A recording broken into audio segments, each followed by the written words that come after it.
Ha-Seong Kim has returned to Atlanta on a one-year, $20 million deal. Here's what Alex Anthopoulos told us last night about the signing.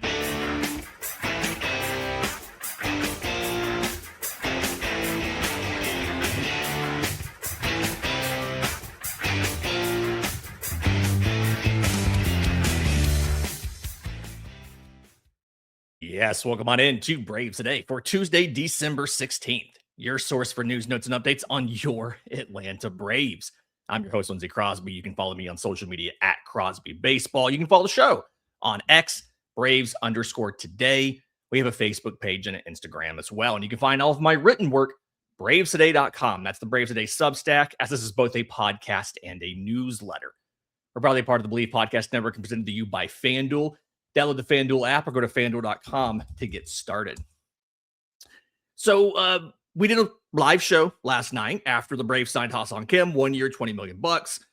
And I'm not going to recap the whole signing, but it's a good move. Right? It is absolutely a great move for the Atlanta Braves to now bring back somebody who has the potential to be at least a league average bat, a good base runner who can steal bags. Reminder, in his best season in San Diego, he stole almost 40 bases, hit close to 20 home runs, was a Gold Glove caliber defender. Now, he was getting over shoulder and back issues, and we did not see that last year.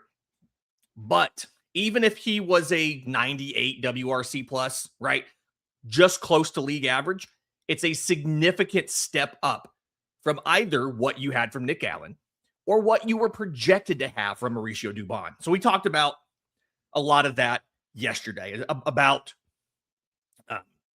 what the roster would look like, what the payroll looked like after this, and what you could still do. So go check that out. It's on your podcast feeds. But we talked to Alex Anthopoulos after the deal last night. I believe it was about 9:45 or so is when he sat down with us on Zoom for about 15, 20 minutes, answer our questions about the transaction. And I think the big thing that I wanted to kind of, point out is this was an outcome the Braves were hoping for, right? They wanted him back. Now, I'm sure they would have rather had him on a multi-year deal, but they wanted him back. And just like how AA talked about Raisel Iglesias, not trading him away meant that it was likely easier to re-sign him this winter.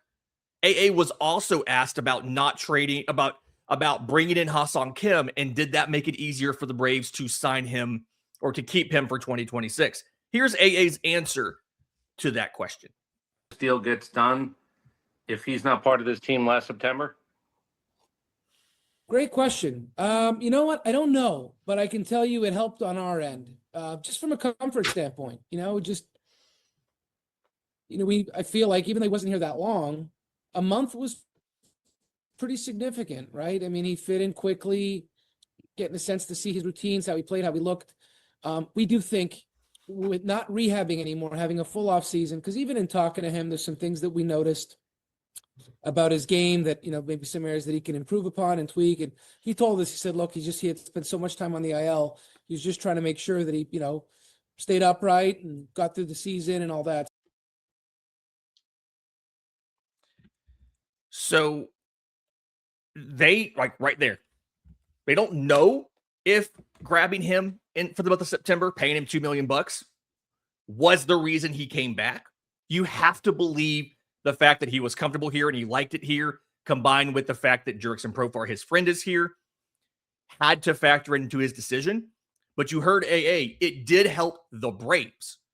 They felt confident that there is more in the tank from Ha-Seong Kim than what they got out of him last season.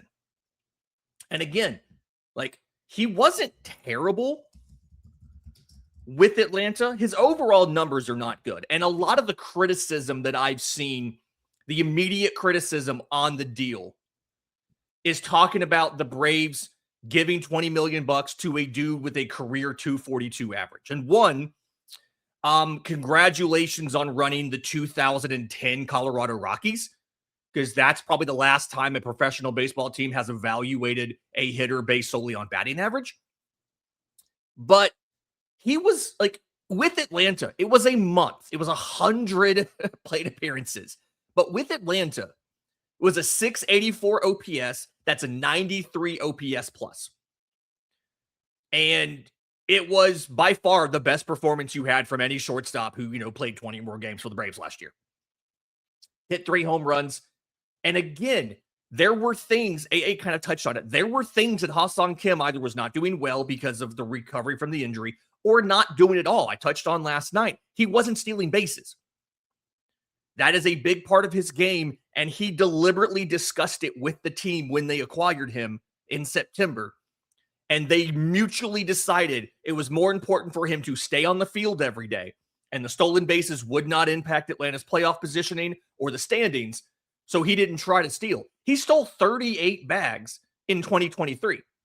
He has the ability to be, under Antoine Richardson, a 40 stolen base guy if he's healthy. And you heard AA. He has a fully healthy offseason to recover. Chris Sale told us when he was acquired. He hopped on Zoom from Northport. He had just started a bullpen down there and signed his extension. And he told us that he felt like he was going to have a rebound year because he was not having to rehab in the offseason. He had a fully healthy offseason to work on getting better as a baseball player. And in his case, getting back to where he was. Ha-Seong Kim has a fully healthy offseason. I'm confident he can get back to where he was, similar to Spencer Strider. But it is a one-year deal. And so we asked AA about, could this turn into something more? Could this be more than just a one-year deal? Here is Alex Anthopoulos' response to the question about signing Kim to a multi-year extension down the road. Be the player you can be, have a great year, get the contract that you deserve.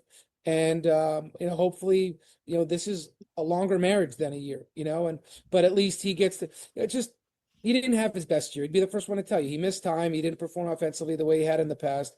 I think this contract, it reflects our belief in him, and I think he's going to be a much better player. And our goal is that, he has a great year, and, we're in a position to keep him long-term beyond this, but that would be a win-win if he has a great year. That means he's going to do better for himself, and that means we'll win more games, and that's the goal with things like this. We talked about this last night on the live show, but the worst case scenario here, I guess worst case scenario, is he either, like the most likely bad scenario here. I don't want to say worst case because that could be terrible. The worst case, like the most likely bad scenario here is that he's just not good. And they have to go to Dubon as a starter at some point in time during the course of the season. Well, guess what? You can do that. If Mauricio Dubon struggled before you signed Kim, you didn't have a backup. You didn't have another guy you felt confident to play shortstop. And now you do in Kim and between Kim and Dubon.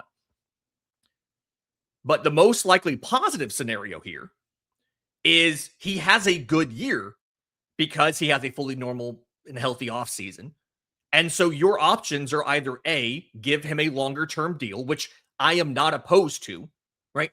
If you think about where a lot of your young shortstop prospects ended last season, whether it's John Gill, the draft guys, Alex Lodis, Cody Miller, guys like that, they're likely not ready for 2027. It would take a massive leap in one season for any of those guys to be ready for 27. So if you bring back Ha-Seong Kim on a multi-year deal because he played well enough to earn it, you can have him play shortstop, and then you can either bring up any of those young prospects when they're ready to replace him at shortstop and kick him to second if you need to, or take over second base because Ozzie Albies is only under team control through 2027. And if you re-sign Kim and you have somebody get ready, you may need to transition, depending on how Ozzie does, you may need to transition sooner rather than later. We'll see. I genuinely love the fact that Ha-Seong Kim came back. And I love the fact that you have options here. You can, if he's not good, you can let him walk after 1 year. If he is good, you can either try to re-sign him, or If you can't re-sign him, you can give him a qualifying offer and get an extra draft pick if he signs somewhere else. Maybe that helps you sign him because the cost, the barrier to entry to bringing back Ha-Seong Kim is lower for you than for anybody else because you don't have to lose a draft pick, whereas somebody else would.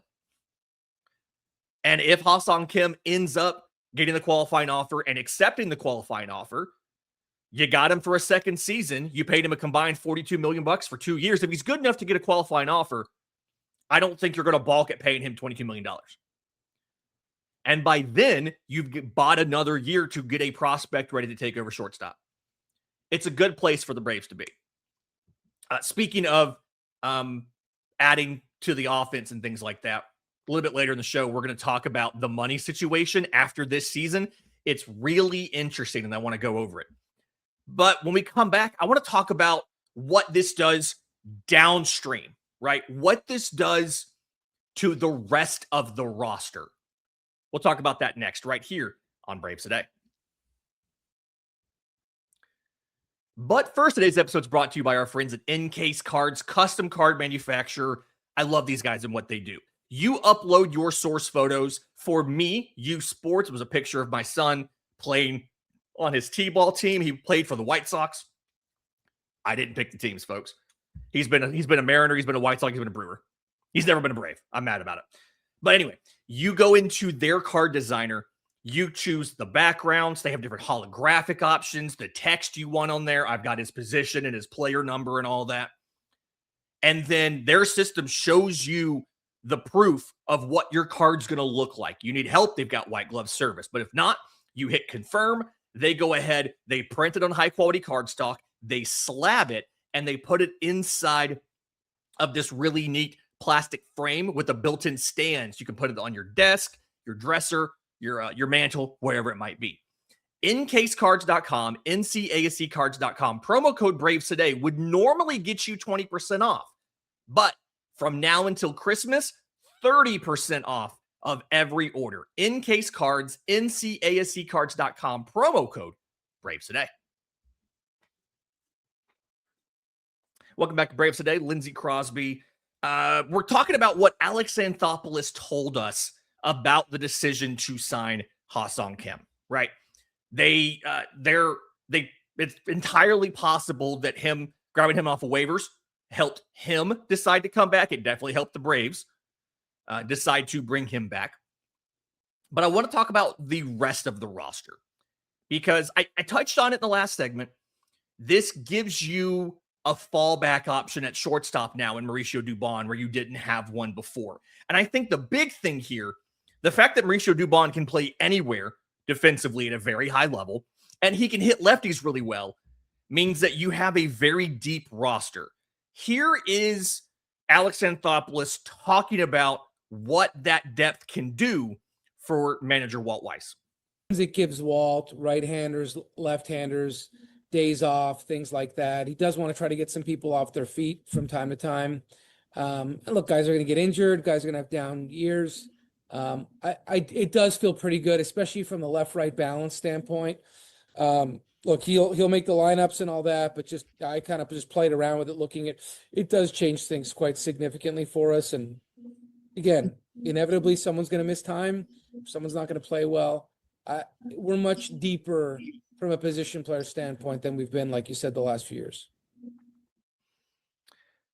I mean, I said this in the live show last night. I continue to believe this. This is probably the deepest bench Atlanta's ever had.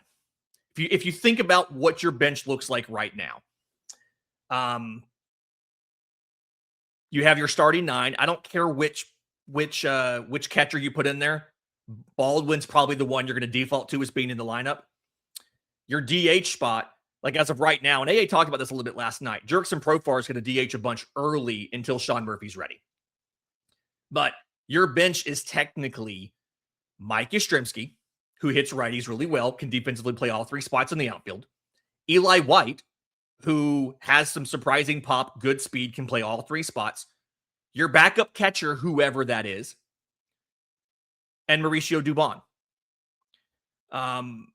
And then I guess technically, because you're going to have a guy at DH, one more spot. Everybody assumes it's going to be Vidal Brujan, but he's on a split deal, and you can put him in the minors. I think Brett Wisely is more likely, as of right now, to be the final guy on the roster. He's played infield. He's played outfield. I think he's played some center field. He's played shortstop. But it's the deepest bench that I think you've ever had in, like, under Alex Anthopoulos. You have veterans you can pinch hit with. You have defensively versatile guys who are good base runners, right? White's a good base runner. That giant glaring mistake last season notwithstanding, that really killed his confidence for a little while too. But you've got guys with pop. You've got good base runners, good defenders. Like, you have so many options off your bench that you did not have before. And when you look at your platoon lineups, like starting off the year, you face a righty, Mike Yastrzemski is going to play left field. Profar is going to DH. When you're playing against a lefty, Mauricio Dubon's going to be in the lineup somewhere. He gets lefties well. Maybe it's center field and you bench Michael Harris. You've got options.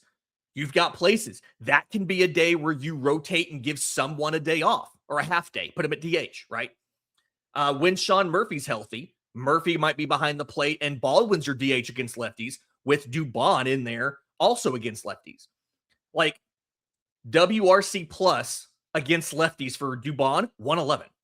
I mean, it's a lineup where almost everybody should be above average against left-handers, with the exception of Ozzie last year was just negative against everybody, right? He was below average against everybody. And Austin Riley was like just below 100 against lefties. But like, it's one of the better, like it's a threatening lineup top to bottom. I'm a fan of the move. And one of the questions that somebody asked in the live chat last night, and I was curious about this, was how did Mauricio Dubon react to finding out that Ha-Seong Kim was coming back and was going to play shortstop? Thankfully, AA touched on that, talking about he had talked to Walt Weiss. He also talked to Dubon before the news broke last night. Here's AA on that.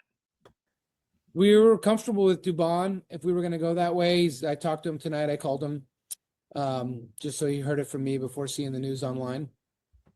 And, we never promised him role or anything when we got him, but he understood if we didn't do anything at the shortstop position, he would get that opportunity. But look, he's a phenomenal, the little I've gotten to know him, and I've told him this, the energy's off the charts, teammate, and the ability to play plus defense everywhere, hit left-handers, all that stuff. So Dubon was aware of it. He's perfectly fine with it. He's willing to do whatever the team wants him to do. Now, obviously, the fact this is his last year before free agency, I'm sure Dubon would have loved to play shortstop all year. And if he was able to rake and play a good defensive shortstop, he could probably get a much bigger deal in free agency. But there are enough teams who value high caliber backups, guys that can play every position, super utility types, where he was probably going to get paid regardless. Because unlike Willie Castro, who everybody was kind of talking about as a guy they wanted this winter, Mauricio Dubon's actually good on defense. So odds are he was going to get paid either way. Now he has the opportunity to showcase that versatility and then hopefully get paid. Maybe it's by Atlanta. Maybe it's not. Maybe they bring back both Dubon and Kim this offseason. We'll see. Another one of the questions here was about how the Braves came about deciding on Kim.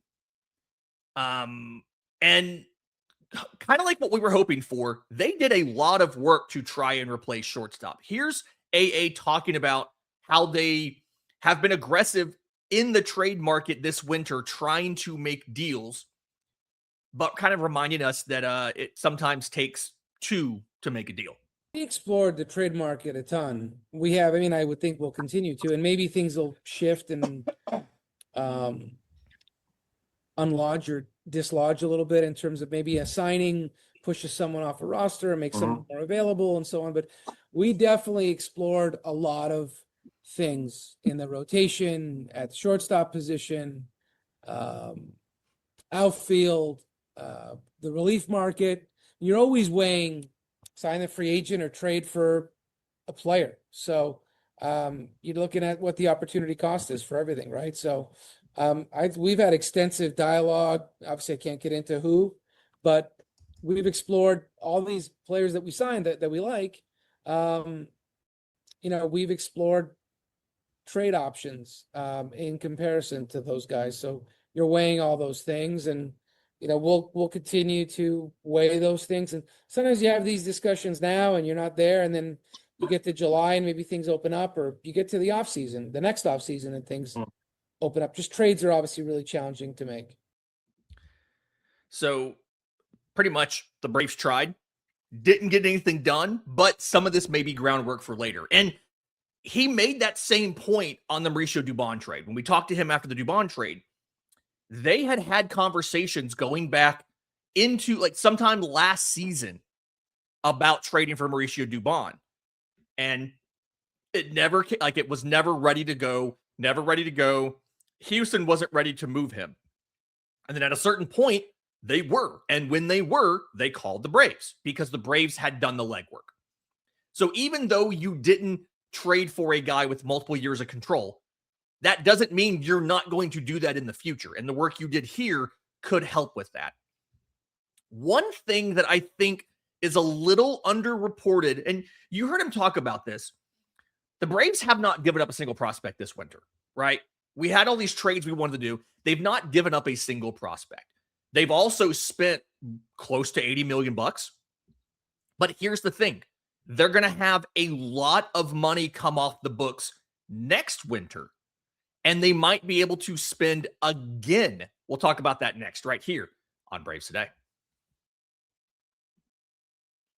But first, today's episode is brought to you by our friends at FanDuel.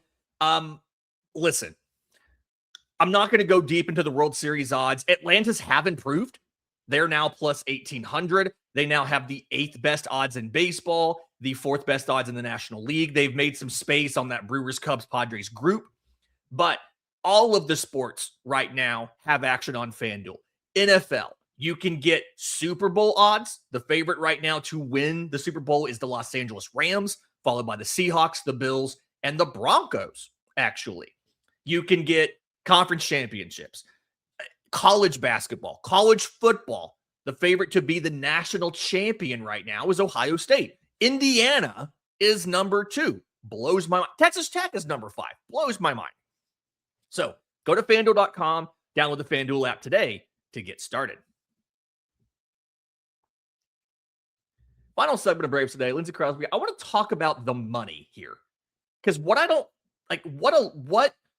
we haven't really discussed in this context is the Braves have spent like $88 million this winter between, Yastrzemski, Suarez, Iglesias, picking up, trading for Dubon and adding him to the payroll, all of that.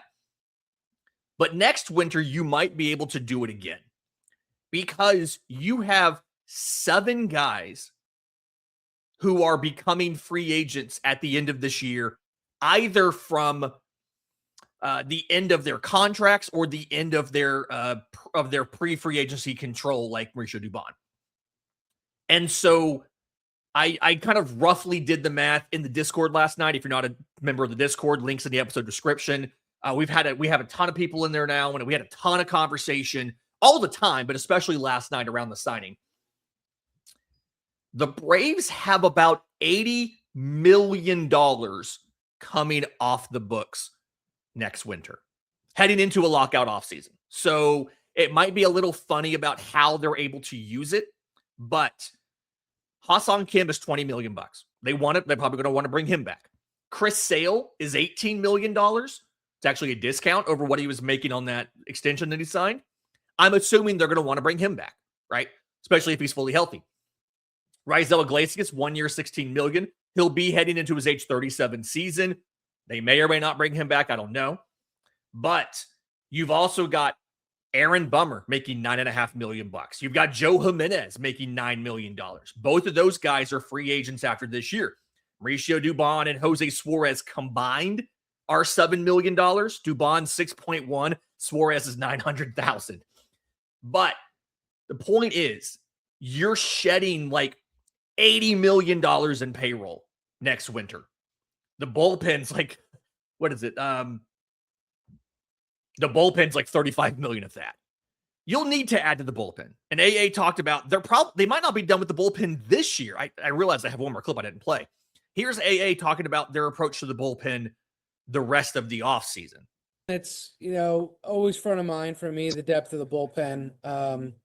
Because again, you can look at it as a playoff bullpen. Okay, you need 3-4 guys, and you can basically, with off days in the postseason, but for the course of the season, you need a lot more depth than that, right? There's days where three guys are down, or you're down 2-1 in the game. You want to keep the game close, and you're trying to keep these guys healthy. So playing 17 in a row, 20 in a row, and so on. So that's something we've talked about a lot. I don't know that you're ever truly satisfied with the back end in terms of the numbers and the bodies. I mean, we like the guys we have, but what's tricky for us is we're trying to balance, have as strong a bullpen as we can, but also having starter depth and guys that are out of options like Grant Holmes, like Joey Wentz, like Jose Suarez, like Bryce Elder. We want to carry those guys one way or the other if we can. Now you start stacking them into the bullpen. What if we add a starter, either signing or trade? What if someone like Waldrop makes the rotation as the fifth, assuming Lopez, Strider, Schwalbach, Sale are in there? What are you doing with those other guys? Can you carry all of them? How does it fit? What if Bryce Elder makes that spot or Holmes does? So you're trying to weigh the best roster for 162. I think the big takeaway for me here is I don't think you're going to have to get necessarily a starter or a bullpen piece. Like, I don't think Atlanta's in the place where they say we have to do this. I think they want to do it. They think they want to add a reliever or they want to add a postseason caliber starter. I don't think they add a number 5 just to add a guy who can take some innings. They have that. They have guys who can take innings in Elder or Holmes or whoever. I think if they add a guy, they want a guy who can start a postseason game that he's starting one of your top 3, your first 3 postseason games. But the point is, we talked about this with the Swiss Army knife thing, that a surprising number of people just chose not to watch the show. The newsletter did well.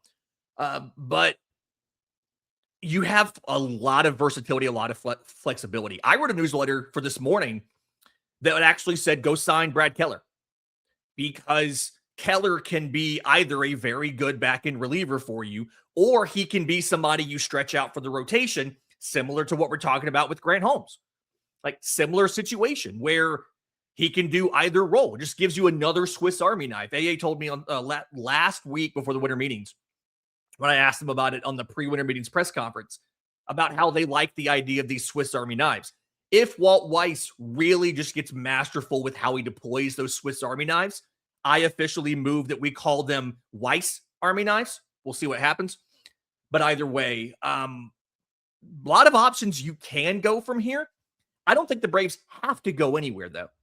I think you could grab a couple relievers on minor league deals to see if anybody can break out, and you wait to find out on Joe Jimenez and see if he's going to be somebody that can pitch this year and what kind of condition he'll be in. But you might be able to just go to spring training now, right? You might be able to take this position player group especially, but maybe even the pitching staff, and just go to spring training now. Would you like to have more security in your rotation because of injury? Sure. I don't think you have to, though. I think you could just take this and roll with it. We'll see what the Braves do. We'll break down a lot of the options later, as we continue on this week and get closer to the holidays and usually a quiet time in baseball. You see some deals, the sale deals between Christmas and New Year's, but for the most part, it's a quiet time in baseball. But in the meantime, do me a favor. If you're listening on audio, 5-star review would be fantastic. Apple, Spotify, wherever you get your podcasts. If you're watching on YouTube, subscribe to the channel, hit the notification bell so you know when we go live because of a signing, we drop a short, news, all that kind of stuff. Until next time, this has been Braves Today.